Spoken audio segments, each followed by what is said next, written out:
I'll admit, I used to think boy bands were all like carefully crafted personas and catchy tunes, just kind of manufactured. But then I started looking into Liam Payne. Oh, And yeah. I was like, there might be more to this story. You clearly have a knack for going beyond the surface, and with the mountain of information you dug up, it seems like we're about to uncover the man behind the music. Absolutely. It's really fascinating how even back in the One Direction days, you can see hints of the artist Liam would become. Like, yeah, he was definitely easy on the eyes back then, but listen to those early recordings.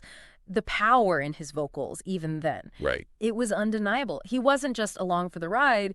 He was serious about his craft right from the beginning. It's not like he was some, stage school kid either. Right. Born in Wolverhampton, England in 93. Yep. Pretty normal upbringing, I'd say. Yeah, absolutely. But get this. The guy was practically a walking, talking jukebox from day one.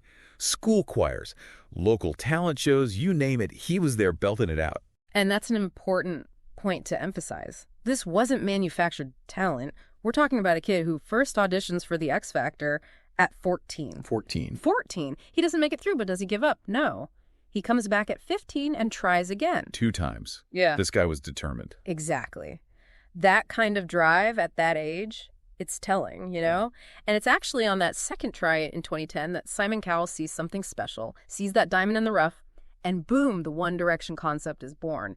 And it's crazy how fast things took off from there. I mean, One Direction basically became a global phenomenon overnight. It's true. And even in a group that's successful, Liam still found a way to, carve out his own space, It is so easy to get lost in the shuffle when you're with a band that big. What exactly set Liam apart? Was it just the whole, heartthrob thing? Well, yeah, he definitely had that heartthrob appeal going for him, no question there. Right. But there was some serious talent underneath, too. First of all, his vocal range was incredible. He was often the one taking the lead on those, really soaring choruses, the ones that get stuck in your head for days. Oh, absolutely. I mean, those high notes. Legendary. Right. There's a reason those songs were chart toppers. Exactly. And it wasn't just the technical ability either. He had this raw charisma, a stage presence that really resonated with audiences. I actually came across this interview with their vocal coach from the early days, and she talked about how Liam just had this natural ability to command the stage. He could make everyone feel like he was singing directly to them. You can totally tell when you watch the old concert videos. Right. He owned it. Yeah. Okay, so we've got this incredibly talented guy in a crazy successful group, but then toward the end of their run, did you get the sense that maybe, he was starting to outgrow the mold a little bit? 100%. And that's where things start to get really interesting, because it's 2016, One Direction announces they're going on hiatus. And everyone's wondering, okay, what are these guys going to do next, especially Liam? And for him, it seemed like it was this opportunity, a door swinging open to explore his own sound, his own identity as an artist, Right. And he doesn't waste any time either. Yeah. Coming 17 rolls around and bam, strip that down. Which, by the way, huge hit. Massive hit. And it wasn't just the commercial success of it either. Musically, it was such a clear departure from the One Direction sound. You can hear these R&B influences, this more sensual vibe, and you realize, okay, this is Liam really pushing boundaries here. He's showing a whole different side of himself. You mentioned influences.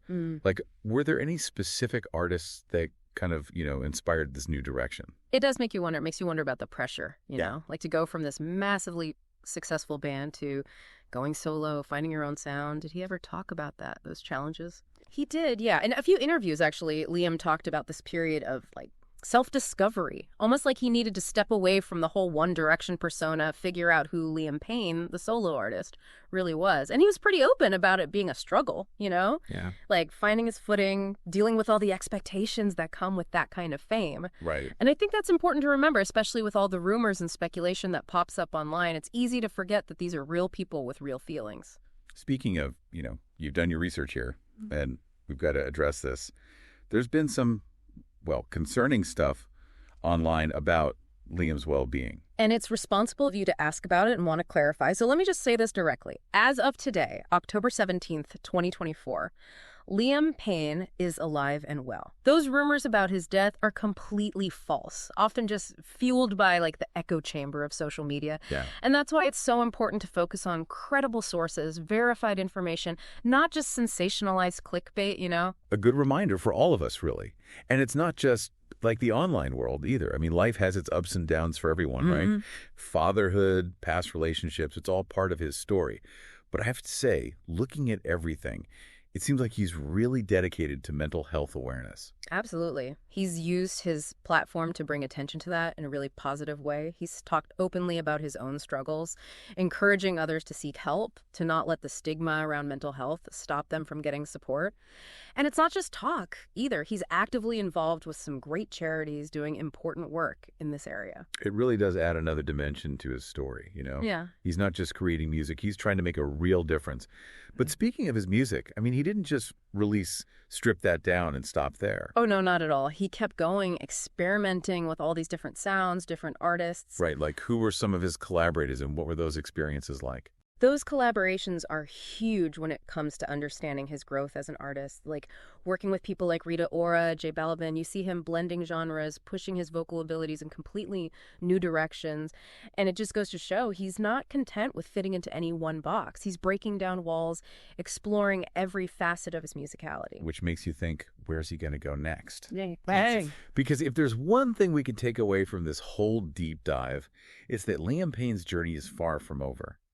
He went from this boy band heartthrob to a multifaceted artist, experimenting, speaking his truth, using his platform to do good. And that's a powerful message, you know. Talent can't be contained and reinvention is always possible. Today is your lucky day. Today is the day that our $3 website works for you, paying you directly to your PayPal daily. Imagine $3 ongoing continuous payments to your PayPal account. Imagine falling asleep and waking up to $300 in your PayPal account. How would this make you feel? How could this help you? What bills could you pay? What kind of fun could you have? What does that retirement look like now? All for a one-time payment of $3. This website is DFY done for you, fully built and completely hosted, and never stops collecting payments for you. You have spent $3 on coffee on a regular, but that coffee won't help you create multiple streams of income. Click the link below.